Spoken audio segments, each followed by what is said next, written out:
السلام علیکم ورحمۃ اللہ وبرکاتہ۔ بھائیوں اور بہنوں، آج کا سب سے بڑا امتحان ہے اولاد کی تربیت۔ ہر ماں باپ یہی چاہتے ہیں کہ ان کی اولاد کامیاب ہو جائے، نیک بنے، دینی ہو جائے، مگر آج کل زمانہ بدل گیا ہے۔ اولاد موبائل اور دنیاوی چیزوں میں گم ہے، نماز سے دور، دین سے بے خبر۔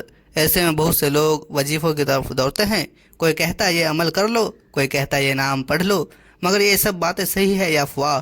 آج ہم آپ کو حق اور افواہ دونوں کا فرق صاف بتائیں گے، تاکہ آپ کی اولاد کی تربیت صحیح راستے پر ہو سکے۔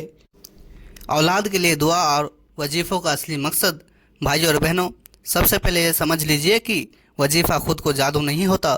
وظیفہ صرف ایک ذریعہ ہوتا ہے اللہ کو یاد کرنے کا، اور اصل اثر ہوتا ہے آپ کی دعا، آپ کا یقین، آپ کا صبر اور آپ کا عمل۔ قرآن میں اللہ تعالیٰ نے فرمایا، مجھ سے دعا کرو میں تمہاری دعا قبول کروں گا۔ یعنی اللہ نے دعا کی گارنٹی دی ہے، مگر وظیفے کی گارنٹی نہیں۔ وظیفہ تبھی اثر کرتا ہے جب دل میں توبہ، یقین اور سچائی ہو۔ یا ودودو، وظیفہ حق یا افواہ؟ اب بہت سے لوگ سوشل میڈیا پر کہتے ہیں اگر اولاد نافرمان ہو تو روز یا ودودو 100 بار پڑھو، سب ٹھیک ہو جائے گا۔ تو کیا یہ بات حق یا افواہ ہے؟ حق یہ ہے، یا ودودو اللہ تعالیٰ کا اصلی نام ہے جو قرآن میں آیا ہے،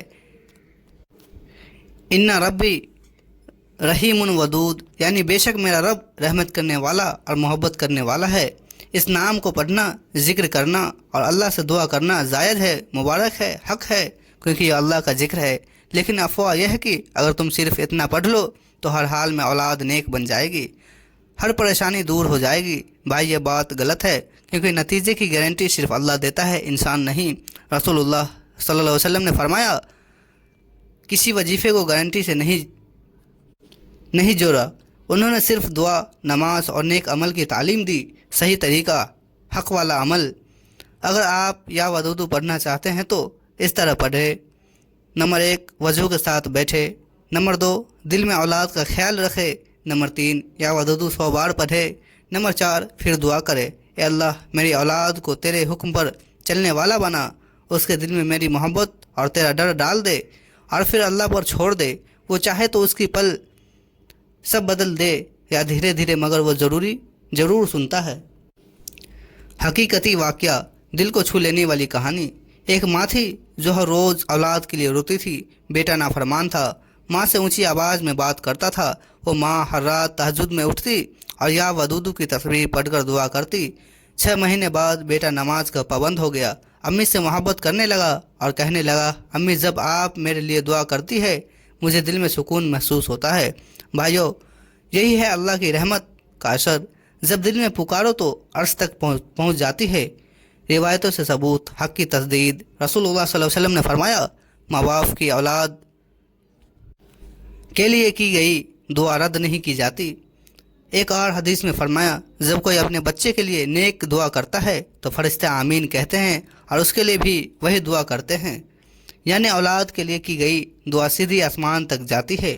اولاد کی تربیت کا اصلی طریقہ، حق کی راہ۔ نمبر 1، گھر میں نماز کا ماحول بنائیں۔ جب بچے دیکھیں کہ ماں باپ نماز پڑھتے ہیں وہ خود سیکھتے ہیں۔ نمبر 2، اولاد کے سامنے جھوٹ نہ بولے، بچہ وہی سیکھے گا جو دیکھے گا۔ نمبر 3، ہر رات اولاد کے لیے دعا کرے، کیونکہ ماں باپ کی دعا دیواروں کو بھی ہلا دیتی ہے۔ نمبر 4، اولاد کو اسلام کی بنیادی باتیں سکھائے، حلال حرام، سچائی، نماز اور اخلاق۔ دوسرا واقعہ روح کو ہلا دینے والا۔